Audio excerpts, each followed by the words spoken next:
Hello everyone, welcome back to the channel. कैसे हैं आप सभी। आज के इस लेक्चर में हम डिस्कस करने वाले हैं 2 अगस्त को हुए एमपी असिस्टेंट प्रोफेसर एग्जाम के सोशलॉजी सब्जेक्ट में आए क्वेश्चंस और एक्सपेक्टेड आंसर्स को। ये आंसर्स जो है ये आंसर्स अभी एक्सपेक्टेड आंसर्स है क्योंकि आंसर की अभी नहीं आई है। तो जब आंसर की रिलीज हो जाएंगी तब हम इसे और डिस्कस करेंगे और तब हमें और कंफर्म हो जाएगा कि हमारा जो रियल आंसर है वो कौन सा है। पर आज हम क्वेश्चंस को एनालाइज करते हैं और देखते हैं कि हम एक्सपेक्टेड आंसर यहाँ पे क्या लगा सकते हैं। ओके, सो आप भी किसी भी एग्ज़ाम की तैयारी कर रहे हैं सोशलॉजी सब्जेक्ट से, तो आपके लिए ये जो क्वेश्चंस है ये बहुत ज़्यादा इम्पॉर्टेंट हो जाएंगे। ओके, चलिए देखते हैं first question. An introduction to study of industrial relations, who is the author of this book. जो बुक है an introduction to study of industrial relations, इसके ऑथर कौन है। सो इसका आंसर हो जाएगा विल्बर्ट ई मूरे। ठीक है, याद रखिएगा कि जो ये आंसर्स है ये एक्सपेक्टेड आंसर्स है, इसमें मिस्टेक हो सकती है क्योंकि अभी जो आंसर की है वो रिलीज नहीं हुई है एमपीपीएससी के द्वारा। ओके, ठीक है, नेक्स्ट क्वेश्चन है question number 2। Who among the following hold that the intellectual condition of the 18th century contributed to the rise of sociology? So इसका आंसर यहाँ पे क्या हो जाएगा। इसका आंसर मुझे लग रहा है टीबी बॉटमोर। ओके, क्वेश्चन नंबर 3 है which of the following theories was propounded by Ralph M. Stockdale? सो इसका आंसर हो जाएगा achievement expectation theory. Question number 4 है from which state become the launch place of India's national sickle cell anaemia elimination mission 2047। जो national India का national sickle cell anaemia elimination mission है वो कौन से स्टेट से लॉन्च हुआ है। सो इसका यहाँ पे एक्सपेक्टेड जो आंसर लग रहा है वो है, यहाँ पे जो आंसर है वैसे मध्य प्रदेश है। ओके, क्वेश्चन नंबर 5 है who among the following hold that sociology is the science of science. किसने कहा है कि सोशियोलॉजी साइंस ऑफ साइंस है। सो यहाँ पे आंसर क्या हो जाएगा अगस्ट कॉम्ट। क्वेश्चन नंबर 6 है who propounded the concept of risk society. So ये बहुत ही ज़्यादा फेमस क्वेश्चन है, रिपीटेड पीवाईक्यू है जो कि नेट में भी बहुत बार आ चुका है और इसका आंसर है उल्रिच बेक। क्वेश्चन नंबर 7 है its main objective is to carry out systematic and comprehensive scientific study of rural social organization, its structure, functions and process of development।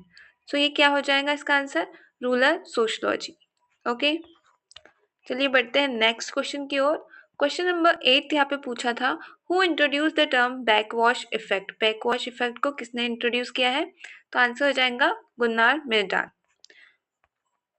Question number 9 है who among the following has considered a large population to be a source of political economic and military power. So किसने यहाँ पे एक large population को एक political economic and military power का source माना है। सो इसका एक्सपेक्टेड आंसर जो हो जाएगा यहाँ पे एरिस्टोटल हो जाएगा। क्वेश्चन नंबर 10 है Spengler's theory was based on the study of how many cultures of the world. So friends इसका आंसर यहाँ पे जो लग रहा है वो 8 यहाँ पे लग रहा है, बट आप भी कमेंट सेक्शन में बताइए कि इसका राइट आंसर क्या होगा। ओके, क्वेश्चन नंबर 11 है a social development progress the population growth rate will. जैसे जैसे जैसे सोशल डेवलपमेंट प्रोग्रेस होती है तो पॉपुलेशन ग्रोथ रेट क्या होती है, डिक्रीज होती है।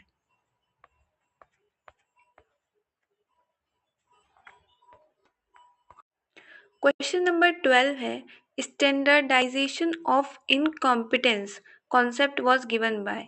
जो स्टैंडर्डाइजेशन ऑफ इनकॉम्पिटेंस कॉन्सेप्ट है वो यहाँ पे कॉन्सेप्ट दिया है टैलकेट पार्सन ने। क्वेश्चन नंबर 13 पूछा गया था who is the author of the book social and cultural dynamics. So इसका आंसर हो जाएगा option A Sorokin. Question number 14 है authority and unequal distribution of prestige is main cause of conflict said by. ये किसने कहा है कि authority and unequal distribution of Prestige जो है वो मेन कॉज है कॉन्फ्लिक्ट का? तो ये कहा है राल्फ डेरेंडॉर्फ ने। ओके फ्रेंड्स, क्वेश्चन नंबर 15 है a shared cultural heritage is called. जो शेयर्ड कल्चरल हेरिटेज है उसे क्या कहते हैं? सो इसका आंसर हो जाएगा option A, ethnicity.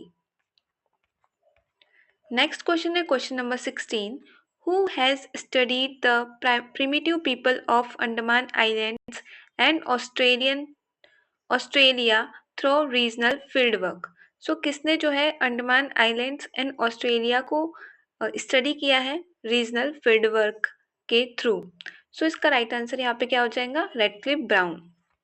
Question number 17 है who said community is a social group with some degree of we feeling and living in a given area. किसने कहा है कि जो समुदाय है, कम्युनिटी है, एक सोशल ग्रुप है जहाँ पे एक वी फीलिंग रहती है और वो एक गिवन एरिया में रहते हैं? तो यहाँ पे क्या एक्सपेक्टेड हमें लग रहा है? आंसर लग रहा है लैंडबर्ग लग रहा है। Okay, option B. Question number 18 है which of the following pair is correctly matched. कौन सा जो पेयर है वो करेक्टली मैच्ड है? सो इसमें जो है लहरी बाई जो है ये कोया ट्राइब की है और ये मिलेट कंजर्वेशन के लिए जानी जाती है। ओके, देन क्वेश्चन नंबर 19 है into how many parts is Durkheim book on the division of labour in society. जो the division of labour in society book है दुर्खिम की, वो कितने पार्ट्स में है? ओके, सो जो ये बुक है the division of labour in society यहाँ पे 3 वॉल्यूम में या 3 पार्ट्स में है। क्वेश्चन नंबर 20 है who is credited with using the term elites in the field of sociology. So किसने जो टर्म है एलिट्स का यूज किया है सोशियोलॉजी में सबसे पहले? सो इसका राइट आंसर है पेरेटो। क्वेश्चन नंबर 21 है अवर ट्रेडिशंस हैव मॉडर्नाइज देमसेल्फ। ये किसने कहा है? सो यहाँ पे जो राइट आंसर हो जाएगा वो है डीपी मुखर्जी। क्वेश्चन नंबर 22 है the names Sidhu and Kanhu are associated with. So ये जो नाम है सिद्धू और कान्हू, ये जो है ये ऑप्शन ए संथाल रिबेलियन से एसोसिएटेड है। ओके, क्वेश्चन नंबर 23 है who is the author of some principle of stratification. जो बुक है सम प्रिंसिपल ऑफ स्ट्रेटिफिकेशन, इसके ऑथर है Kingsley Davis and Wilbert Moore. Question number 24, the centre of excellence on PESA has been stabilised in which institution. So इसका right answer है Indira Gandhi national tribal university Amarkantak. Okay, जब इसकी answer की आएंगी तब हम और श्योर हो जाएंगे इसका इस क्वेश्चन पेपर के क्वेश्चंस के आंसर को लेके। सो तब भी हम देखेंगे कि हमारे कौन से आंसर जो है वो 100% राइट है। क्वेश्चन नंबर 25 है which scheme did the Balwant Rai Mehta committee presented in the year 1957 which is commonly referred to as democratic decentralisation. So जो बलवंत राय मेहता कमेटी ने प्रेजेंट करी थी 1957 में वो है Panchayati Raj. Okay, question number 26, collective bargaining is a process in the representative of labour organisation and the representative of the business organization meet and attempt to negotiate a contract or agreement which specify the nature of employer union relationship। सो ये किसने कहा है? जो expected लग रहा है इसका answer वो है option C, Fred Whitney. Question number 27 है who has discussed the global village concept. Global village का कॉन्सेप्ट किसने डिस्कस किया है? मार्शल मैकलुहान ने। Question number 28, who among the following use the case study method for statistically analysing family budget. किसने case study method का use किया है family budget को स्टैटिस्टिकली एनालाइज करने के लिए?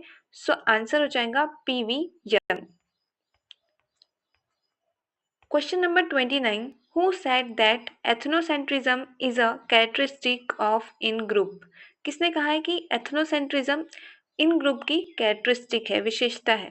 सो इसका राइट आंसर यहाँ पे जो एक्सपेक्टेड आंसर लग रहा है वो है WG Sumner. Freud's term for the cultural values and norms internalized by an individual is, जो सिगमंड फ्रॉइड ने टर्म दी है कल्चरल वैल्यूज एंड नॉर्म्स जो कि एक इंडिविजुअल की होती है, उसे क्या कहते हैं? सो इसका एक्सपेक्टेड आंसर है option B, ego. Question number 31 है, which process help a person achieve a desired position through learning? कौन सी ऐसी प्रोसेस होती है जिससे एक पर्सन डिजायर्ड पोजीशन को अचीव करता है लर्निंग के थ्रू? सो इसका एक्सपेक्टेड आंसर है option C, resocialisation. Question number 32 है, which perspective explains divorce as a reflection of changing norms and values in a general and those associated with marriage and family in particular? So ये जो perspective यहाँ पे expected लग रहा है वो है option A, functionalist perspective. Question number 33, match the following gotras with their respective totem. यहाँ पे गोत्र दिए हैं और उसके रिस्पेक्टिव टोटेम दिए हैं, मरकम, नेतम, परतेटी और बघेल. सो इसका जो एक्सपेक्टेड आंसर है वो है ऑप्शन डी, मरकम का है यहाँ पे टॉर्टोइस, नेतम का यहाँ पे हो जाएगा क्रोकोडाइल एंड 3 परतेटी का हो जाएगा डॉग एंड बघेल का हो जाएगा टाइगर. क्वेश्चन नंबर 34 है, in which year was the new economic policy introduce in India? So इसका आंसर यहाँ पे हो जाएगा 1991. Question number 35. Who in his book Elementary Aspect of Peasant Insurgency in Colonial India adopted a different approach to looking at peasant movement and viewed peasant rebellion through the perspective peasant consciousness for revolt? So इसका expected answer यहाँ पे हो जाएगा option D, Ranjit Guha. Question number 36. G.S. Ghurye used term Kanpatha Jogis for which panth of sannyasis? Kanpatha Jogis for which panth of sannyasis? So इसका expected answer यहाँ पे है नाथ पंथी. Next question, question number 37. The Hindu Jajmani System is a book written by. The Hindu Jajmani System book किसने लिखी है? So इसका answer यहाँ हो जाएगा option D, Irawati Karve. Question number 38. Who among the following considered ideas to be an important factor in social change? किसने ideas को important factor माना है सोशल चेंज में? सो यहाँ पे जो एक्सपेक्टेड आंसर हमें लग रहा है वो है मैक्स वेबर. नेक्स्ट क्वेश्चन है question number 39. The United Nations adopted a global action program in 1990. Which of the following suggested aims to strengthen the global prevention of drug abuse? जो United nation ने global action programme को adopt किया था 1990 में, तो इनमें से कौन सा फॉलोइंग है जो सजेस्ट करता है global prevention of drug abuse को स्ट्रेंथन करने के लिए? सो इसका एक्सपेक्टेड आंसर है tightening policies to control drug supply. Question number 40. Who has defined scientific management is the art of knowing what you want to do and then seeing what they do it in the best and the cheapest way? So यहाँ पे जो answer हो जाएगा expected F.W. Taylor. Question number 41. Who has divided the social system into two frameworks named base structure and superstructure? सो इसका जो यहाँ पे right answer है वो है कार्ल मार्क्स. क्वेश्चन नंबर 42 यहाँ पे पूछा गया था, which year is called the year of demographic divide in India? So correct answer यहाँ पे क्या हो जाएगा 1921. Question number 43.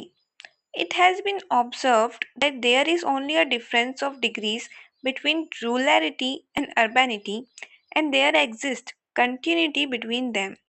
Giving concrete shape to this idea, Which concept did anthropologist Redfield propounded?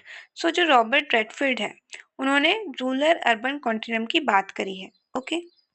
Question number 44.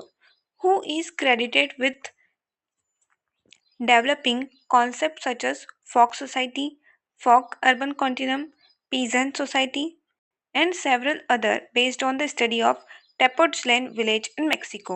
So Tepoztlan village Mexico पे किसने अध्ययन किया था? रॉबर्ट रेडफील्ड ने.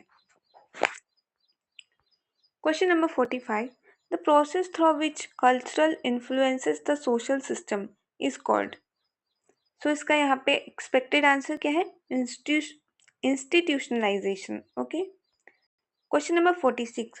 भाई कबीला among the Saharia tribe is which type of unit?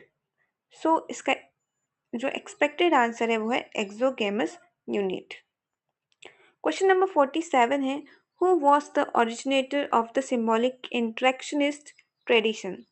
Symbolic interactionist tradition के original यहाँ पे ओरिजिनेटर पूछा है तो यहाँ पे इसका जो आंसर है वो है Herbert Blumer. Question number 48. The book titled myths of middle India was authored by. So यहाँ पे इसका आंसर क्या लग रहा है? Verrier Alvin.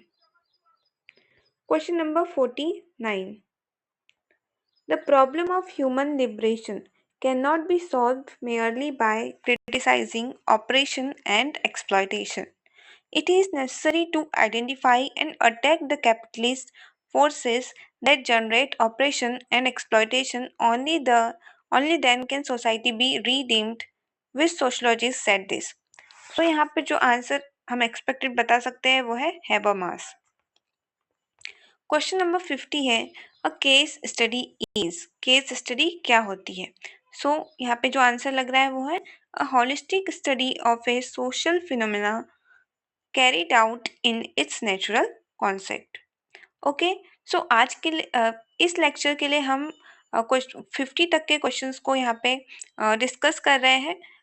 बाकी के जो अगले 100 क्वेश्चंस है वो हम नेक्स्ट लेक्चर में देखेंगे और डिस्कस करेंगे. ओके. Okay. Thank you.